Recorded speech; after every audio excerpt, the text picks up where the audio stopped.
Which one is the right one? One in your hand. Let me say good evening to you, both collectively and individually, and thank you again for inviting me to Florida.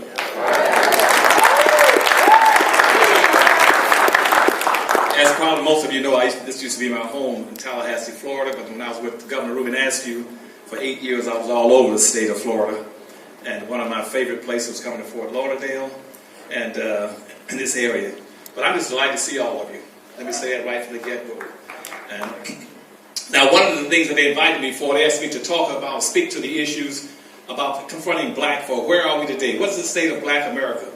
And let me start off by saying right now, before I get into that, there are three things I'm going to do. One, I'm going to talk about the state of black America. Two, first I'm going to talk about the state of Fort Lauderdale. Then I'm going to talk about what black folks should be doing at the end of my remarks. But let me say this to you. I was very disappointed to find out that you all had a major fight going on down here. And that you were fighting before you even get together. One thing my Jewish friends just often remind me of, they said, Dr. Anderson, the biggest difference between you black folk and Jews, they said, we fight after we get the money. You black folk always fight before you do anything. And I don't want you doing that. I want you all to come together and play as a team. And why? Because you're facing racism. Now, they told me, they said, Dr. Anderson, you come down here, you got to understand that a lot of people in this area, they're very upset with your coming down here. They don't want you to come down here. I said, why not? It's because you are a racist. I said, who said it? He said, some whites and blacks say you're a racist. And I said, first of all, I would love to be a racist. Because, see, a racist is a power concept. It's a power concept, first of all. It signifies that somebody must have a lot of power. And secondly, it is a group-based concept. You cannot be a racist as an individual, especially an individual, a poor individual. And for Dr. Anderson to be a racist, contrary to what you all might have heard, when did Claude Anderson enslave millions of people? Who did I ever enslave? Who have I ever Jim Crow segregated? Who have I ever castrated and lynched? What children have I denied the fruits of an education? When did I deny people a living, a religion, and a chance to marry? When did I deny people have land and resources? If I did none, they can't show me that, then how in the world can I be a racist? For a very simple reason. Because 99% of the people who make that statement don't know what the hell racism is. That's the problem. They keep confusing racism with personal preferences and getting along with somebody, liking somebody, and loving somebody. That is not racism. And I'm sick and tired of hearing people use the word, well, he's a racist. A black person cannot be a racist any place on this earth. All right. You don't own enough power and group wealth to be able to empower, enslave, and deny people resources. So you can't even be a racist. And I know good well ain't no racists in Fort Lauderdale. Because you all haven't got a window or something to throw it out of. You don't have enough resources to be a racist. As I hear, you're going to have a conference like this one, where all you're doing is coming together with your own people to talk about problems that are peculiar to you all. And you got all these organizations, particularly white organizations, they're racist. Look at them. They're meeting and getting together, planning and plotting and scheming. You're supposed to. You're supposed to. Now, they don't go down and criticize the Cubans, the Hispanics, the Asians, the Arabs, the American Indians, and Jews for coming together with their people and planning and working out their problems. Why is it that they always pick on black folk? Why do they do that? For a number of very particular reasons. That's what we're going to talk about today. They do it for some very particular reasons. They do it, first of all, as I said, out of ignorance. Because they don't know what a racist is. They don't know racism never existed on this earth until the 1500s. Prior to that time, people talked about tribalism, not racism. Racism didn't come into existence in public discourse and public debate until the 1500s. They came into existence about 7 to 8 years after Columbus supposedly discovered America. There was no racism when Columbus discovered America. Then all of a sudden things became changed around the world. Because you see, back in 1441, you had a guy named Henry the Navigator that discovered some blacks, 16 blacks living off the coast of Africa. He brought them back to Europe and gave them to the Pope. And the Pope made them as slaves. And they kept them in Pope, that means the Catholic Church, kept those blacks, 16 blacks enslaved, and plus the future generations that occurred after that date, kept them in servitude until about 1488. Then 1488, Pope Innocent came out with a public edict that says, this is a good thing, having these kind of people with this dark complexion working for you. He said, so if you want a slave or a servant for life, get yourself some blacks. Now, that was in 1488, somewhere like about 4 years before Columbus, 4 or 6 years before Columbus discovered America. Now, when Columbus discovered America, discovered again, he went back to Europe. He said, I found all this land around the world in the Americas at that time. Wide open, not enough people inhabiting to be able to do anything with it. And they said that, and we are in Europe. We are overrun with crime, food shortages, all kind of diseases. Europe was down the toilet at that particular time. Europe was in a depressed state. They said, you know what? We got an idea. What if we were to go develop that land in the Americas and then use labor, somebody else's labor, to do it? So by 1509, they came with a concept called capitalism. Capitalism says, here's what you do. Instead of using mercantilism, what we've been using all these years, let's go to capitalism. Capitalism means owning and controlling the land, the tools, the resources, and using other people's labor to generate wealth for yourself. That's capitalism. Again, for you who don't miss it, I want you to make sure y'all remember this. Capitalism means owning and controlling the land, the tools, and the resources, and using other people's labor. That concept was fixed. And then they said, now we use these blacks, we can go into America, and we can develop that country. Then that was about 1509. Then right after that, they came up with a concept called politics. The way politics is played today, based on quid pro quo, something for something. You scratch my back, I'll scratch yours. One hand takes care of the other. Politics came into existence because of economics. Racism was an economic concept. It says, let's generate economics off the back of black people. And politics then, it came into existence the way it's designed now, to say now, as politicians, it's your responsibility to protect whatever revenue, whatever money, whatever businesses we come up with. It's your obligation to protect us. That is the role of politics. Politics makes no decision about a darn thing except to protect the businesses and the wealth of the country. That's what politics is about. If you want to get to a politician, you control the people that got the wealth of the businesses. If I want to know who runs Fort Lauderdale, I'll just find who owns all these big businesses, the malls, the shopping centers, the big tall buildings, the airplanes, the boats, the ships. That's where the wealth is. That's your power, not the politicians. And so at that point, capitalism came into existence. I'm going to jump ahead for a second and come right back. Now, W.B. Du Bois in 1915 defined capitalism. For black folk, it says like owning 3 or 4 ears of corn. You eat, you save, you sell, and you use the seeds for the 4th one for next year's planting. That is capitalism. Eating, saving, selling, and using planting for next year's harvest of manufacturing. Now, in either one of those definitions, did anybody in this auditorium hear me say anything? Did anybody hear me say it? Raise your hand if you did. Did any of y'all hear me say anything about social integration? No. Hear me say anything about civil rights? Get along with people. That has nothing, whether or not you love somebody. That has nothing to do with racism and nothing to do with capitalism. And you live in the capitalistic society. You live in the richest nation on earth and the most capitalist society on earth. So in Fort Lauderdale, what you should be doing is practicing capitalism. Learning how to own and control the land, the tools, the resources, and using other people's labor to generate wealth.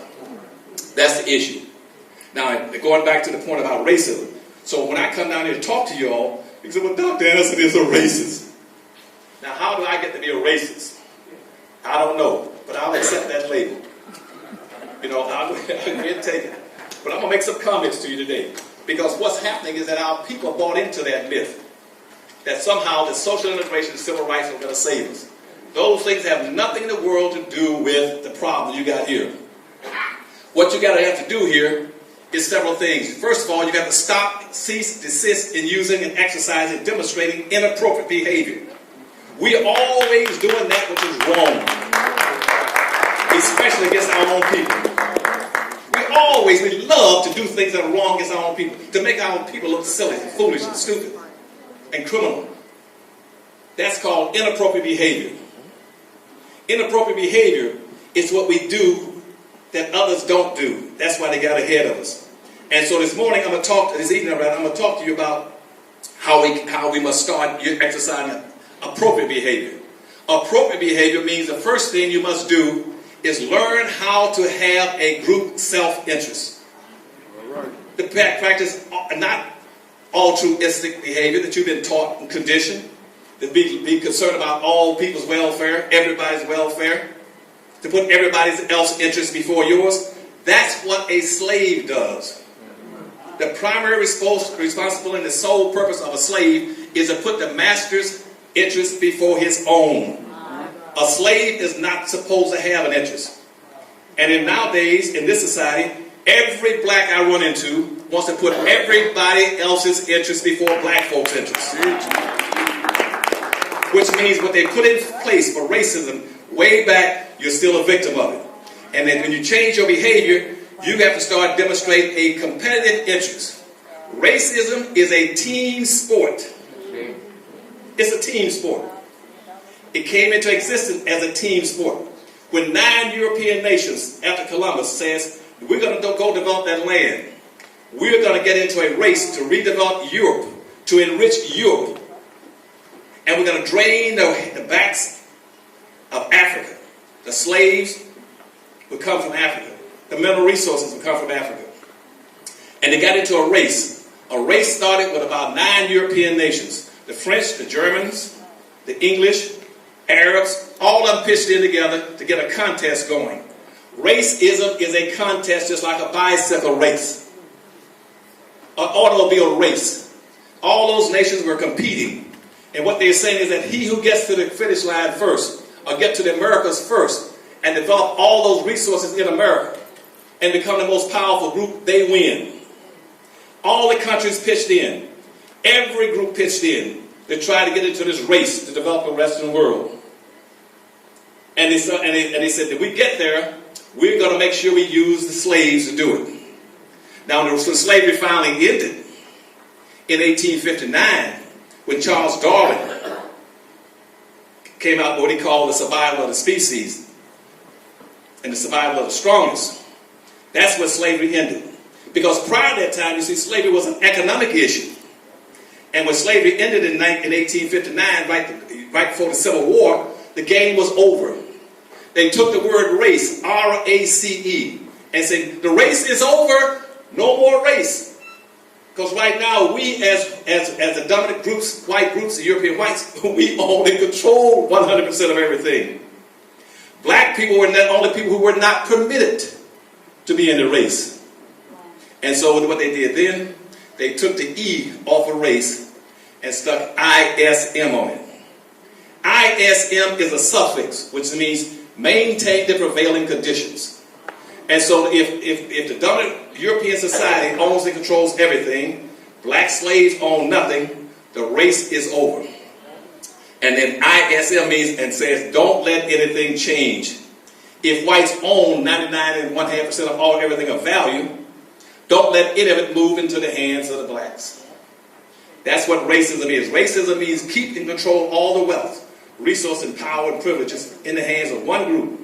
And so they invite me to come down here. They said, Dr. Elson, please don't go out there and excite those blacks when they want to go on and control something. We got them locked and boxed, just like they are. They own nothing. They can't get out of the box. We got a social construct. We got them locked. Now, how are you going to tell them to get out of there if we already got them locked? I said, here's what we're going to do. Because you were locked by the Constitution. They crafted the first Constitution. The first United States Constitution was drafted to be an affirmative action plan for whites. That's the first affirmative action plan. I wrote the second one in 1970 for the state of Florida. But the first one was written by the United States Constitution by Thomas Jefferson and Judge Madison. They wrote the affirmative action to give whites privilege, the wealth and power and resources. They controlled and owned everything. So when you hear whites somebody against affirmative action, they're not against affirmative action as long as they're benefiting. They're against affirmative action that will redistribute those wealth and resources into your hands. So what you're going to have to start doing, in my point tonight in my speech, you got to start stressing that you are a very unique people. Yeah.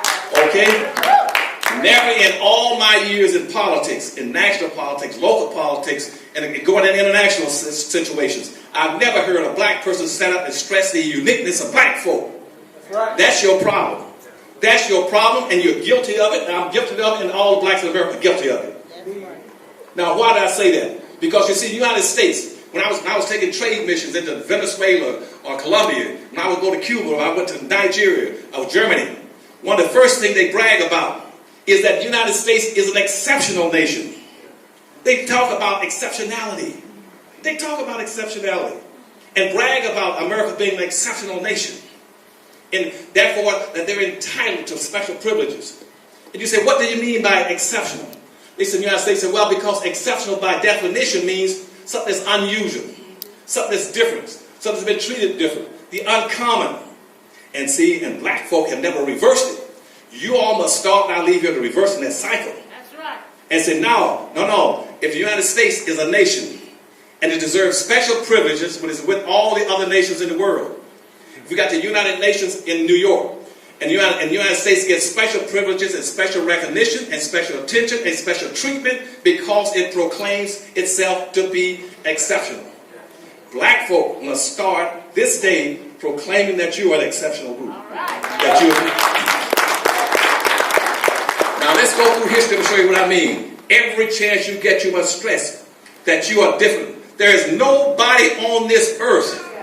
There's nobody on this earth like black Americans. Nobody. There's nobody in the Caribbean islands. There's nobody in Africa like black Americans. You are totally different from all the human beings on the earth.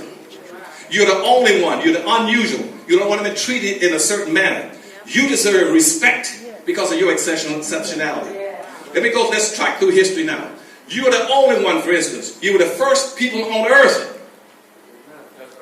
Now people talk about, well, Dr. Anderson, before you get into that now, we got other groups that are equal to black folk. We got Hispanics, we got Asians, we got Arabs, we got American Indians, we got all these other groups. Are they exception? No. Nobody has been treated like black folk. And therefore, because of the black folk exceptionality, please do not put them in any of these broad, ambiguous categories. I don't want to hear you calling black folk people of color, diversity, multicultural, minorities. What in the world is a minority? Is that a peg-legged man with one eye? What's a minority? Is that a humpback and midget?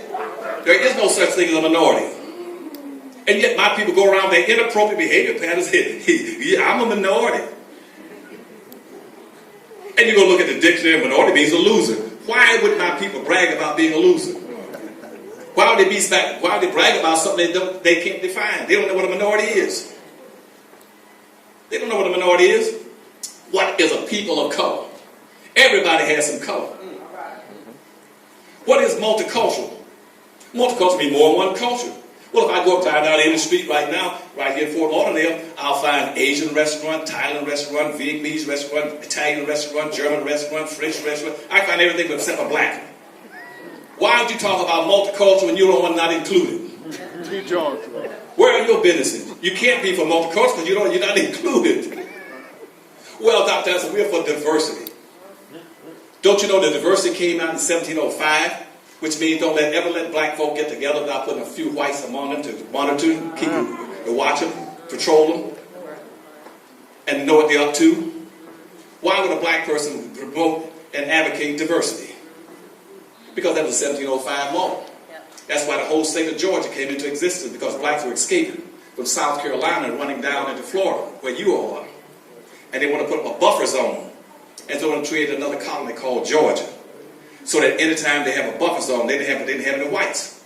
And so the colonies could petition the European nations to clean out their prisons, clean out their hospitals, clean out their mental institutions, insane asylums, pick up all the people in the poorhouses and ship them on boats over here in the United States and set up a colony called Georgia. That's why Georgia's so damn weird. You got them all in there. That happens to be a buffer for so blacks were running out from escaping from slavery from South Carolina trying to get to Florida. And what they said then in the diversity law of 1705, and again another law in Virginia about 1743, said that for every 4 black slaves you have, you must have at least 1 white to monitor.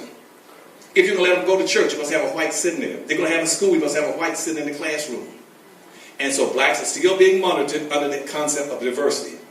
But they'll run out right now and say, we are for diversity, we are for minorities and people of color. Quit, stop, cease, don't do any more inappropriate behavior. You are unique. There's nobody on earth like you. That's why I said you were the first people on earth. If you're the first people on earth, you're the only one here.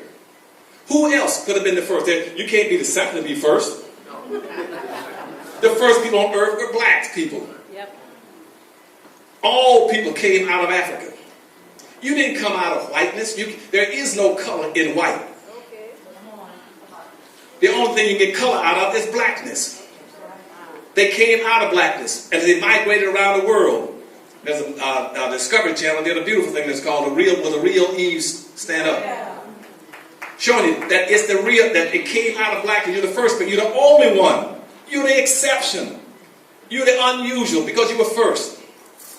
Then in America, they talk about America, that you got Native Americans over here, that they are the Native Americans, that they are American. They were not the Native Americans. The so-called Native Americans now that you see all around Florida, they came to America across the Bourbon Straits about 5,000 or 6,000 years ago. But the Folsom people came here 15,000 to 16,000 years ago, right out of Africa.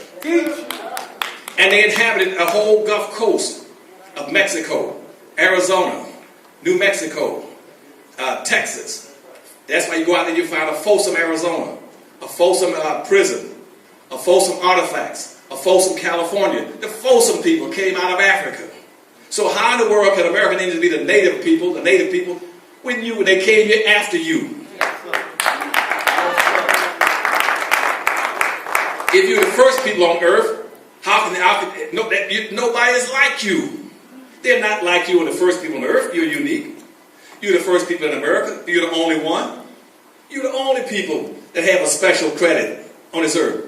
6 out of every 7 people coming to the United States for the first 300 years were black slaves. Those 600, the 6 out of 7 coming to the United States for the first 300 years of the development of this country were black slaves. They weren't Asians. They weren't Hispanics. They weren't gays. They were black people. You were the only one that's exceptional. You were the people that were exceptional. You were exceptional in that regard. When they developed the Constitution, the Constitution specifically said that certain people were going to be classified as property. 3/5 of a human being. And be equal to a field animal. They did not speak to Asians. They didn't make Asians field animals, or 3/5 of a human being. They didn't make Hispanics or Cubans 3/5 of a human being. They didn't make Mexicans 3/5 of a human being. They only made blacks. You are the exception. You were the exception of people that they made and gave a label of being 3/5 of a human being. People are designated as being equal to a farm animal. Only black folk. Then when the Constitution was ratified in about 1789, and the first nationalization of immigration law was written in 1790, it stipulated very clearly that this is going to be a white nation. It's going to be a white nation. Only for white Europeans as a white nation. They excluded black folk. They didn't exclude everybody else, they excluded black folk. And so black folk, you have to understand you are unique in all these things. And then at that point they say, well, we're going to be a nation of immigrants. They put a 0 quota on black folk. They didn't put a 0 quota on Asians and Arabs and Hispanics and gays and midgets and humpbacks and lesbians. They put it only on black folk. You're unique. You're the exception. So if I keep mentioning these exceptions, how in the world do you allow yourself to be put in a broad, ambiguous category called minorities and poor folk and people when you're totally different. Nobody on earth has been treated like you. Nobody's been treated like you. If nobody's been treated like you, just like the United States brags about being an exceptional nation, you are an exceptional nation within a nation. You are different. Why don't you stand up and demand and say, no, don't put me in these categories. Don't call me a minority. I have not had those experiences. We've been treated different from everybody. And then later on they came up again. If they'd had black folk, they started the immigration laws. And the Europeans poured in.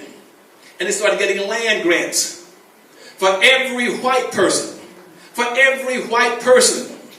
who owned a slave could get 640 acres of free land for every slave.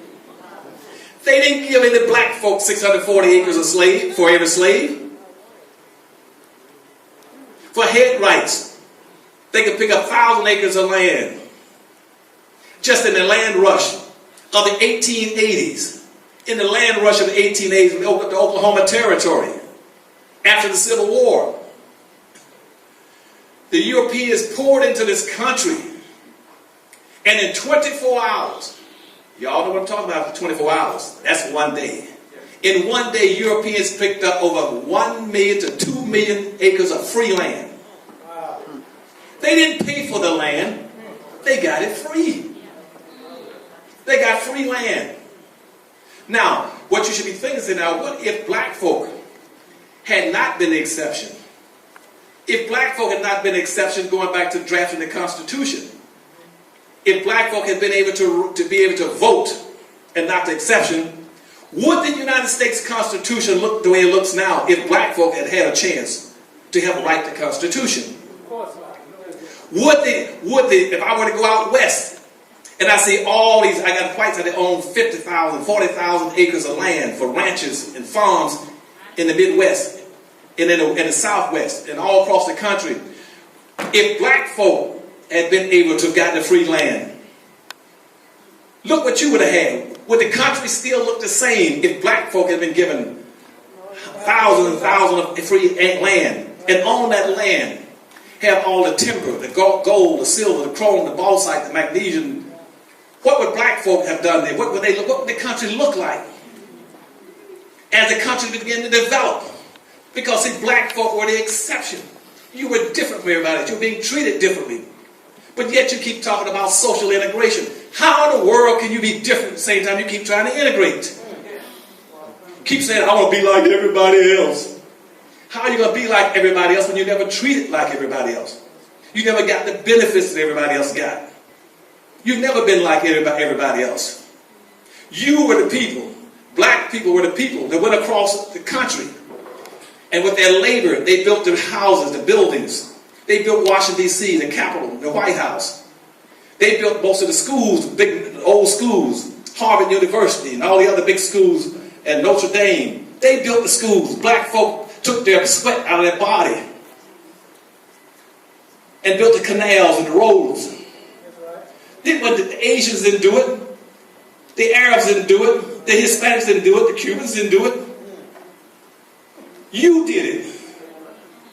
But you don't get any credit because you failed to claim your exceptionality, that you're different. And if you're different, don't put me in that category. But you've never had the chance or never took the chance to say that is inappropriate behavior on our part. They keep going around pretending that we're no different than anyone else. You are different. And I hear people say, well, don't tell people you're better than anybody. I am better than a lot of people. I don't mind telling them. All right. My mother never told me to go out and say, don't go out and tell me you're better. Yes, I am. I'm better than a hell of a lot of damn people. You start saying, yeah, we're better. We built all this stuff. And the greatest insult to your exceptionality is for you to go into a school system or into a public arena and allow people to keep using this thing about all people have contributed equally to the development of this country. That's a lie. That is a lie. All people did not contribute to develop this country. You contributed. You put in the sweat. And I want black folk to understand this day, and for as long as you live, You are not guests in America. You're not guests in America. You walk on sacred ground, paid for by the blood, sweat, and tears, and suffering and sacrificing of millions of black cooks, butlers, waiters, and janitors, dishwashers. Why in the world let somebody keep putting you in a bag about you're left just like everybody else? That adds insult to injury. You were injured when they did it to you, and now you're going to let them insult you by putting you in the bag, make you pretend you're equal to everybody else. They're not equal to you. They're not equal. If in this country, you are not the guest. It's the immigrants that came here are the guest. They are the guest. And in a home, the owner has got a priority over the guest. You are the natives in this country. You are the natives on this earth. And that's what you should be standing up for. You got to remember when I leave here that 98% of all the black people in America right now are the direct descendants of slaves. Now what does that mean for you in your exceptionality? And when you begin to proclaim your exceptionality, you proclaim at every place you go that we are an exception. You proclaim, I want to see it on t-shirts, sweaters, on signs, bulletin boards, that we are the exception. We are exception. We're different from everybody else. If 98% of you are the direct descendants of slaves, that means you were here before 98% of all the rest arrived. And you hear some very right-wing conservative whites somebody, well, why don't you all go back to Africa? You say, look, first of all, the ones that came last should leave first.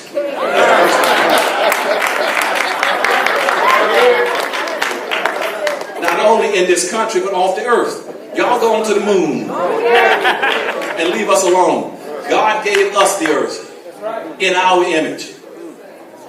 And we don't have to go back to Africa. The whole earth belonged to us, was given to us. And we built this country.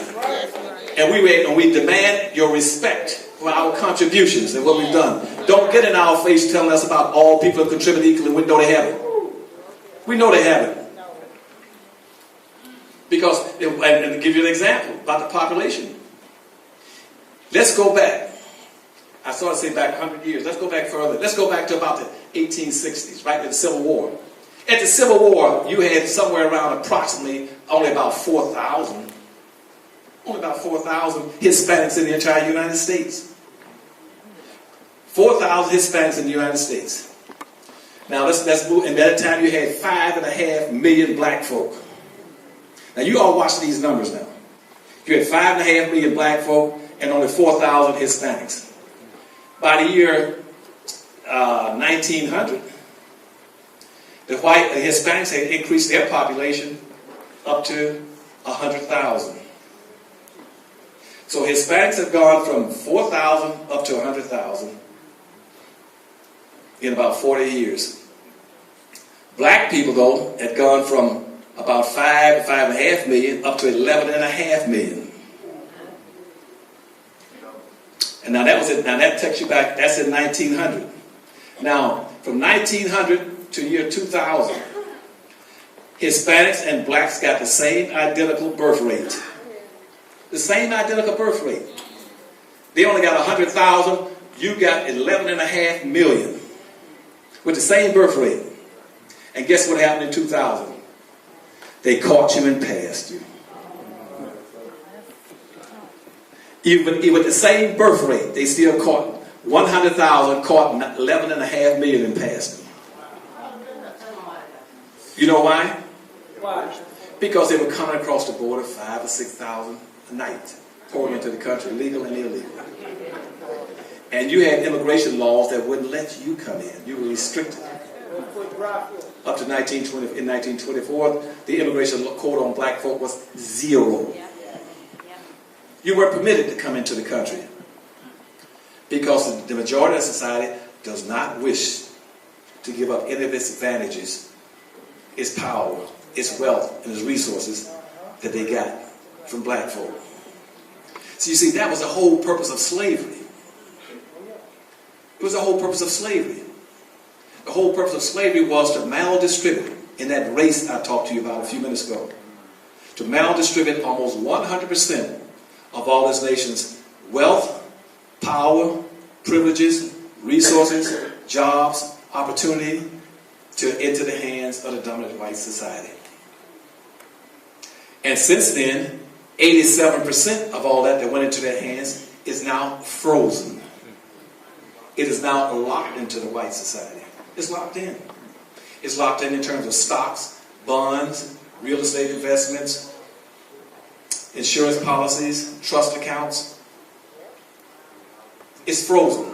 Only 13% is up for grabs. You all got to take a shot at the only thing that's left is 13% is up for grabs. Because the rest is frozen. And you hear whites in Washington, D.C. talking about inheritance laws, passing on things to their kids. We got to look out for our children. What they're telling you is that all that frozen assets we have, we're going to pass it on to the next generation. Now, how does that work? See, that land I told you about out west, when they picked up all that land, let's take the 1 million acres of land that they got free. Free, no money, just free. 1 million to 2 million acres of land. Without putting one penny down. You see, in every generation, every 20 years, that land multiplied in value by 20%. That's where they get all the billions of money from, income. That's why right now in this country, that your net worth as a black people is exactly where it was in 1860 on the eve of the Civil War. You live in the richest country on earth, and you have not increased in wealth by one iota. You're exactly where you were. And the sad part about it is that most of the blacks in the country have is a sissy in a CC camp. No wealth. They think being integrated is their salvation. They haven't got a pot or one to throw it out of. And consequently, if you look at the statistic, you find that the average white person in America has 3,500 times the wealth of a black person.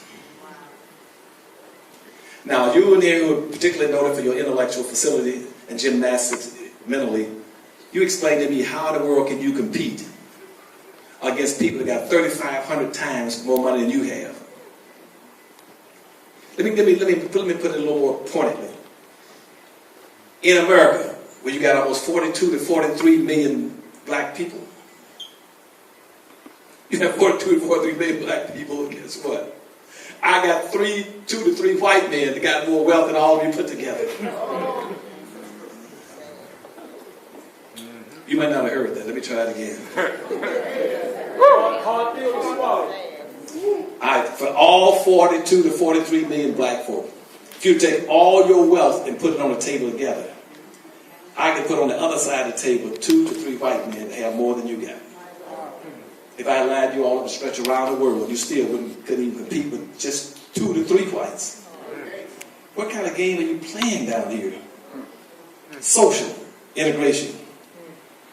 Now, keep in mind now, when you start talking about going after your exceptionality and getting people to understand what racism is, don't be angry and make it, because we're not going after, I don't want you to go out and fight and curse and shoot and cut it about it. They whipped us and took advantage of us, that's gone. I don't want you to hate anybody. We're going to learn how to think and play the same game they play and get our resources back. We're going to learn how to play the game. And for a black woman, and the feminist movement that started in the civil rights movement, they love to trick them. They love to trick black women. Black women will run out in a second and join all the white women. Because the white women said we want an equality of income like the white man. Now, anybody with more than a 6th grade education will say, look, as a white woman, doing slavery and Jim Crow segregation, over 400 years, you as a white woman co-own, co-control, co-influence, and inherited 100% of everything the white man had. You sleep in the same bed, put your feet on the same table, raise his kids, sleep in the same house. What are you talking about? And to break the statistics down again, you find that for every dollar that a white woman has, a black woman to run a house has 2 cents. As a black woman, you got to try to run a household with 2 cents when she's got $1. You're in trouble. But I guarantee you that most of the black women took the fraction, they're going to run and join the white women. See what I'm saying? They're going to take it called a feminist cause. Yeah. They have yet to figure out that trying to equate or compare sexism with racism is like trying to compare a headache with cancer. It might be a headache being a woman once in a while, but it's cancerous being black. Because you're in a society, you're in a social construct that has you nailed to the wall. And again, you have to imagine, what if we had gotten all the resources that all these other groups got? So what they did as the immigrants began to pour in this country, they said, here's what we're going to do. Let's proclaim that America is a nation of immigrants. Again, you got them. Why?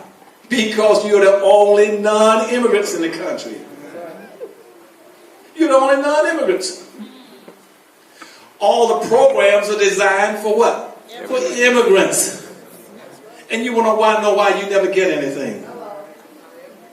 You want to know, like somebody told me earlier, that in the state of Florida, that you got a legislative program, budget, that puts out something like $65 million to help youth, problem youth. And then it goes to go to non-profit corporations. I asked them, how many blacks to get it? They said they don't get any of it. I said, how much money? They said $65 million. I said, where does the money go? They said, well, now, I don't know if this is accurate. They said 16 million goes just to Cubans. And see this assembly, they get what they want because they're immigrants. When Cubans came into the country in Florida, they came in with value. What was their value? They came in because of several things. 1, white skin. 2, culture. 3, a language. So they came into Florida and Miami. Immediately they started demanding that the hotels on the beach fire all the blacks on the beach. All the black cleaning women worked in those hotels got fired. All the black attendants got fired. And the Cubans took over the beach. Then they went downtown in Miami and demanded that that the businesses employ people who spoke Spanish. They said, if you don't speak Spanish, you got to get another job. And so to be bilingual. Nobody raised a cane and said, hold a second. That is discrimination. That is bias. That's bigotry. Now that is racism. How in the world are you going to come into a country and tell black folk, native black folk, that if you're not bilingual and don't speak Spanish, you can't have a job? I told the women that came to see me, I said, why don't you go to see the Urban League NAACP and raise Cane? They said they won't help us. Nobody's going to help them. Nobody's going to help them. Why? Because even though black folk, again, are exceptions, all those immigrants came into the country, they get special benefits. They got programs for them that are specifically designed.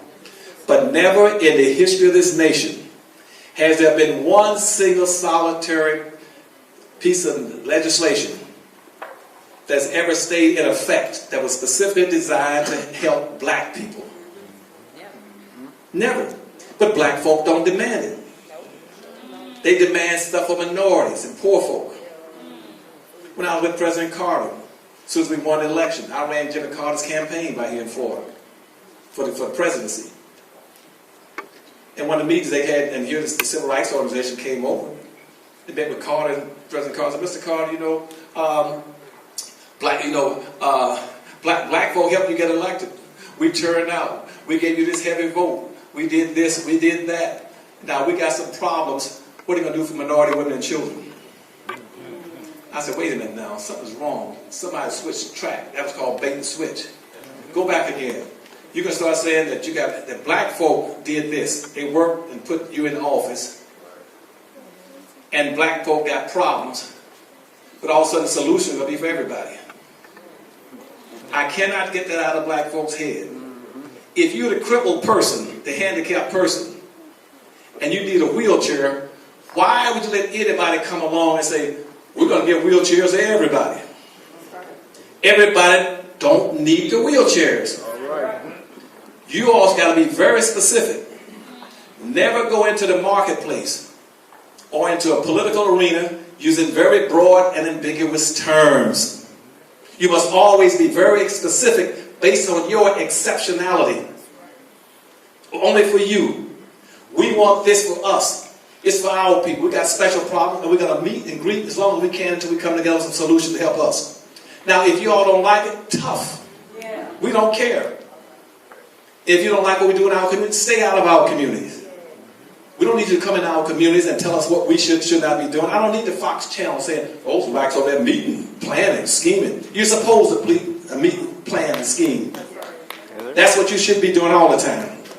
To learn how to pull yourself together. If they call you a racist because you're interested in your people, they're called blacks. Well, if you're interested in black folk, you got to be a racist. But you see, they never say that about anybody else. All right. You know, Dr. Anderson, you got to understand, but things that you propose, it's just too black. I said, what is too black? They said, well, too black is just too black. I said, why is it? I said, why is it that I never hear anything being too Jewish, or too white, or too Arab, or too Asian, or too Indian? Why is it they always want to put a T-double-O in front of me in the middle of the black folk? Because you don't demand a respect based on your exceptionality. You built the country. You did all these things. Now here comes affirmative action. I wrote the plan. and as soon as let me go before you get to that point. I'm jumping too far ahead. Let me go back in history a little further. After the first Constitution was written, black folk was down as slaves. One black guy named Dred Scott, white sponsored him to go to the Supreme Court and file a lawsuit. Why? Because he left Missouri going up to Illinois, and he said he was free. And they're going to the Supreme Court case. But the Supreme Court ruled that, by Chief Justice Taney says that no, a black man has no rights that a white man is bound to respect. I'm going to say that to you again. The United States Supreme Court said this, that a black man has no rights that a white man is bound to respect. Now, notice very clearly again, did you all hear anything about Indians, Asian, Hispanic, that they don't have any rights? It was very specific to whom? Black. Who? Black people. That you all don't have any rights. They didn't include all these groups that they put you into with the minorities, the poor folk, and people of color. The court did not say people of color didn't have any rights. It didn't say Asians and Arabs didn't have any rights. It didn't say women and gays didn't have any rights. It says black people. And so it was the Dred Scott decision in 1857. Now, after the Civil War came, the radical Republicans decided to have so we got to do something about this. We can't have this going on because now slavery is supposed to be over. And so they tried to pass a couple of laws. First one being they wrote the Emancipation Proclamation for Lincoln. But Lincoln didn't free not one single slave. As a matter of fact, what Lincoln said is, I don't care about slavery. I'm out just trying to save the Union. You can keep all the slaves you want as long as y'all come back together as what? As a team. If all you whites in all these states have come back together as a team, you can keep those slaves. And at best, if you come back, and what we'll do with them if you don't want them, we'll build a special place for them in Texas. We'll ship them to the Bahamas. Or back to Liberia. And so Lincoln didn't do anything. So now so the radical Republicans said, I tell you what, these are a few liberal whites in Congress, and most of them either had black mistresses and had black children. And so they put out the first Civil Rights Law of 1865, which was very specific to black people. Very specific. And Andrew Johnson, who succeeded Lincoln after he got assassinated, he vetoed it. And so the radical Republicans came out the next year and wrote it again. They wrote it as an economic issue. It became the 1866 Civil Rights Law.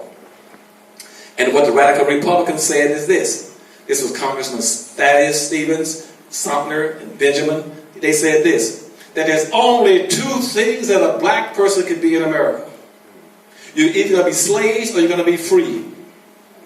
But minimally, for you black folk to be free, you must have either 40 acres, a mule, and $100. And guess what? Andrew Johnson vetoed it again. And they said this is an economic issue, but this time the radical Republicans overrode it. And that's why the 1866 Civil Rights Law is still on the books.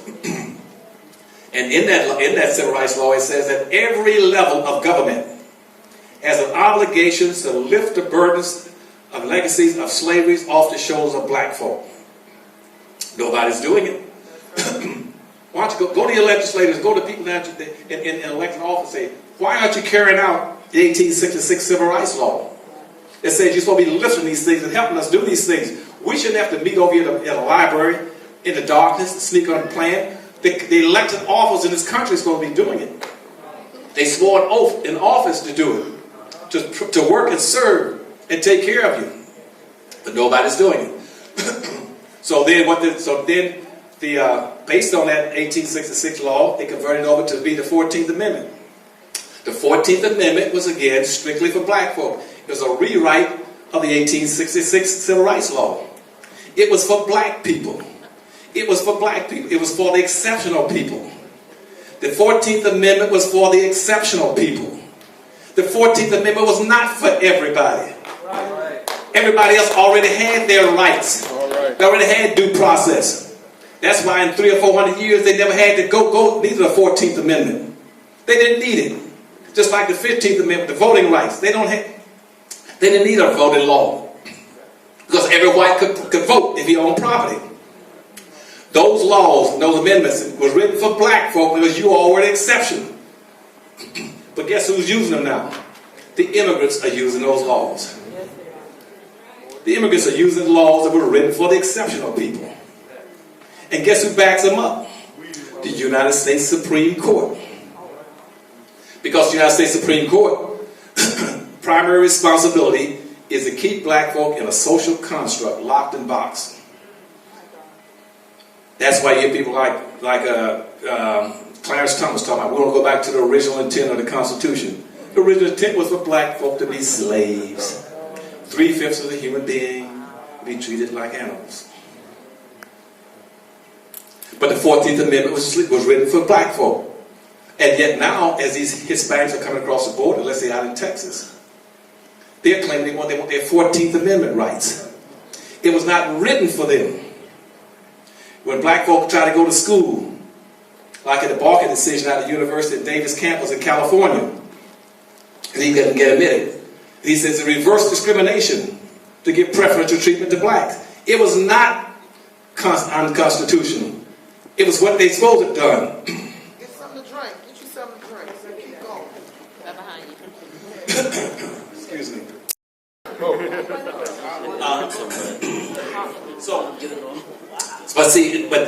what was that now? 14th Amendment. Okay, the 14th Amendment. Can you stop at 7:45 so we can buy your books? Because at 8 we got to be out. Yeah, okay. But I'll tell you what if I talk about another 15 minutes? Yeah. I'll tell you what's okay. I want to get to some good things I think you want to know. But in the 14th Amendment, it's a group of whites jumped up down in New Orleans and says, we're going to use that 14th Amendment for due process and equal protection that was written for black folk. Nobody else needed equal protection because nobody was doing anything to it. The 14th Amendment due process and equal protection was written for the excluded group. Those who were treated differently, those who were unusual, those who were not the norm, the uncommon people. And so they said, we're going to come to the Supreme Court and use the 14th Amendment. And the Supreme Court rendered a decision in 1872. It says this. Y'all need to remember this. They said that the 14th Amendment was written exclusively for black folk to stop the white society from continuing using, enslaving, and exploiting people of African descent. That was a slaughterhouse case by the United States Supreme Court in 1872. And yet, nobody cares. Right now, all these immigrants are coming and getting all these rights. They get free tuition, get driver's license, they can do anything they want. They're using the laws that were written for the exceptional people, the different people. So what you should be doing is basing everything around your exceptionality. Everything. I know when you leave here, you're not going to do it. I know you're not. You should always say, we are exceptional people. We're not going to put us in these broad groups. We're going to come together and try to get out of this hole as quickly as we can. Now, so that happened. So they created what's called a Freedmen Bureau. It says now all these slaves are free. 5 million of them running the fields. We owe them something because initially we're going to give them 40 acres of mule and $100. Guess what they did? They expanded it to put in displaced whites in the South. So that most of the resources never went to black folk. All the old plantation owners then got all their land back. And they got all their land back because they expanded the Freedmen Bureau that was set up for black folk. And they also set up the Freedmen Banks for black folk. And all the land that blacks were supposed to have gotten, the land and the 40 acres of mule, went back to whites, the old plantation masters. Then they passed what's called the Black Code Laws, which says that black folk, if you don't have a job working for those old masters, we're going to arrest you for vagrancy, put you in jail. That became a peonage system of what's called black codes. That's why you got back in this whole Jim Crow segregation stuff started. So again, only black people were enslaved. Only black people were Jim Crow segregated. Nobody Jim Crow segregated in the Cubans or Hispanics or Asians or Arabs or Indians. No. Nobody. So in the 1960s, when we came out of Jim Crow segregation, the first thing we should be looking for, we should be looking and say, what do we need to go back and make amends to repair what you've done to us for 400 years for the exceptional people? Nobody did that. Now we had a lot of good civil rights leaders. They were very bright people, very smart people. And I credit them, they were very brave people. Because I never would have done some of the things they did. But they didn't look far enough down the road. They said what we'd take is just social integration. If we just get along with whites, if we just go to their schools, if we just go to their restaurants and their hotels. Now that hurt us. Why? Because when they filed that original lawsuit for desegregation, it was not filed. It was not filed for social integration. It was filed because in Clinton, South Carolina, where my hometown, when I grew up down that area, it was filed because what? By black parents in Clinton, South Carolina, were saying that white kids, they had all the resources. Right. The teachers were being paid, or the state was being paid, and the school system was receiving $11 for a white child and $1.50 for a black child to go to school. And so when I was going to school in the South, we had spent the first week of school every year getting the old textbooks for the white schools and taking tape and erasers and cleaning out the dirt and trash out of them and fixing them up and taping them up. They sent us their old textbooks. Their schools had all the playgrounds. Their schools had the swimming pools. Their schools had the tennis courts. What we wanted in the South at that time, in my area, we didn't want social integration. We wanted equal money, funds, resources in our hands. But again, some of our leaders said, no, let's get rid of everything black. Let's get rid of all the black schools. We had good black schools, good black teachers, strong black teachers. We had black communities. We had black communities where you had to do right. You lived next door to the store. And across the street was a lawyer. Down the street was a store owner. The dentist was down the street. You all knew each other. And you respected each other. You appreciated each other. You loved each other. You didn't have to lock your doors. Right. You could go downtown and leave your door wide open, the front door and back door, and people would walk through and get what they wanted. And say, Miss Jones, watch the kids. I'll be back in a little while, child. Those days are gone because when you went to social integrations, you got tricked and bamboozled. Because what the white society did, they took and corrupted what you wanted. Teach. They took the Highway Act of 1952 and 1956, and drove the expressway through every black neighborhood and tore up your businesses. Why? Because racism is an economic issue. It's not whether or not you like anybody, you want anybody, you want to get along with people. It's an economic issue. It has nothing to do with discrimination, preferences, bigotry, hatred, bias. That is not racism. Racism is this. Right now, I'm biased. I'm prejudiced. Like for ice cream, I like bourbon and cherry ice cream. I'm prejudiced toward bourbon and cherry ice cream. The big black cherry, I love that. And when I want it, I go down to the store. What store I go to? I'm biased towards Tom and Jerry's. I want to get that ice cream. I go there and get it. What is it? It's one of them. Okay. Wait a minute. I'll go get that favorite ice cream. I get it in the store, and I get that ice cream. Now, I'm biased towards it because of my previous experience. So I'm prejudiced toward bourbon and cherry. I'm biased to where I get it. Now, when I walk into the shop, I see a whole big case of all kind of ice cream. Chocolate Kaboo, Vanilla Mellow, Marshmallow Yellow, all this kind of stuff. See, so what I do, I have to discriminate. So I discriminate. I go down like this, discriminate what I want. So I'm biased, I'm prejudiced, and I'm biased, and I have a preference. But that is not racism. That's right. So getting along with people is not racism. People say, well, because you don't like whites, you're racist. No, they ain't got nothing to do with racism. Racism is an economic issue. It's group-based. It's a power-based relationship. When people compete to own and control resources, then use that power to enslave, Jim Crow, segregate, and do other people in. That's racism. And so don't let them trick you in that thing. But what we're going to do then is that once you start learning how to play this game, you got to go build communities. Build you some communities as quickly as you can. Go around this day and find you a nice location around here someplace where you can find a nice location where you got some good traffic flow and call everybody together just like you got right now. Call everybody, all the blacks you can get. If you can't, send out notices and emails and social contacts and bring them all into a big auditorium. And you put all those who want to go in business over here, those who are in business over there. And you say, we're going to build a community. And the first thing we're going to do, we're going to select the proper neighborhood to build a black business district. You want a black business district. And then you build those businesses around what you need. And I'll give you a whole list of things you have to have. You need everything that white folks need. But in specifics for the future, always try to initially to concentrate on these 4 businesses that are imperative. That's food, water, medicine, and energy. Try to get as many of those things nailed down. But black folk need everything everybody else needs. You get that, you build it, bring them together, pick a district, then get about a 2-block area. Then you go in and say, now, if we were to build a black district, business district, how many of you black business owners would be willing to take your present businesses and relocate into that district?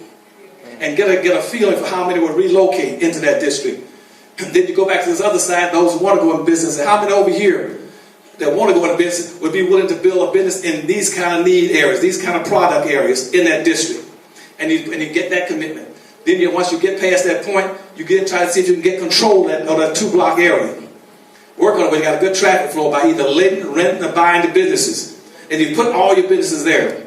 And because if you don't get communities, if you don't have communities, then don't go in business. Do not go into business if you don't have a community. Don't waste your time. You'll go bankrupt in about 2 years. Because if you don't have a community, you have no market. If you don't have a market, you have no customers. Because you see, other groups are not going to buy from you. They're going to boycott you. It's right now, in a given day, on a Saturday morning, you never ever see a white person get up, for instance, drive down to a black neighborhood, go into a black store and buy something made by black folk. He ain't going to do it. He understands that is a maldistribution or redistribution of his wealth back to the black community. He's going to boycott you. Asians are going to boycott you. Every other group is going to boycott you. Not because they're mean people, but because they're doing what they're supposed to do. They buy from their own people first. That's what you're supposed to do. Buy from your own people first. And when you produce these products, then you create these businesses, then you hire your own children. Hire your own, and forget about this stuff about you want to be fair and have a good representation to show you want to be a rainbow. No, forget the rainbow. Hire your own children. It is criminal, absolutely criminal, for you to keep having babies and send them out to somebody else, send them to school, then send them to somebody else's neighborhood begging for a job. They don't want your kids in their neighborhood and their businesses. That's right. They don't need them and don't want them. If I were white, why do I want your kids sitting up in my business? For what? How's that going to benefit me? And see, now I tell all our civil organizations to quit trying to teach black kids how to look for jobs, prepare them to look for jobs, and teach them in school how to make jobs. Right. And then hire your own people. And when you go in these businesses, you start to set up these businesses. I'm going in a hurry now. You set up these businesses, always try to capture and control your own people's dollars first. Try to get those dollars. You got an annual disposable income of almost $1 trillion a year in this country, but you only keep 98% of it in your communities. And 2% in your communities. 98% is spent outside your communities. You got to try to make your money bounce at least 8 to 12 times before it leaves your community. Hispanic money typically bounces 6 to 7 times. White money bounces 8 to 12 times. Arabs and Asian money bounces 13 to 14 times. Jewish money bounces 18 times. Black money doesn't bounce once. The danger zone in America is when a black person gets paid for you to get between him and a mall where he's going to go to and spend it. He'll run over you trying to get his money into someone else's hands. And right now I have a dubious I'm having a business where all my customers were Asians. They used to tell me straight up, Dr. Nelson, we ain't buying from no black folk. You got Carl Nelson sitting right in this auditorium right now when he went to one of the biggest distributors of foodstuffs into the Caribbean islands. And the Chinese guy who become a multi-billionaire told us how he became wealthy. He sold all the products in grocery stores in the Caribbean islands, the Virgin Islands, Jamaica, the Bahamas. He asked Carl, said, what can I do for you? Carl says, all I want to do is for you to buy some time on our radio station. And Carl says, and the guy told us, no, I can't do that. He said, why not? He said, because that's against my culture. In my culture, the China man must never follow the black man must follow the China man. And when blacks came up to Washington, D.C., went down to 8th Street and tried to sell their products. The blacks did. They went out to 8th Street to try to sell some products as distributors. And they met with the Asian merchants. And they told the Asian merchant, we want you to sell you some of these products. The Asian merchant says, well, we're not interested. And so these black distributors said, I tell you what, we'll say how these products are the same products you got on your shelf and give you a 25 to 30% discount. They said, we're still not interested. And so then these black distributors say, hold a second. If we give you a 25 to 30% discount, why would you be interested in the product? And the Asian merchant says, you black folk don't understand. It ain't the money. It's that we buy only from our own people. Only you people will buy from in and everybody. You got to learn how to buy from your own people first. And when people start telling you, as I started off earlier, talking about you're too race conscious, your problem is just the opposite. You're not race conscious enough. That's your problem. You're not race conscious enough. You want to be something other than black. Most of these people don't want to be black. They hate blackness.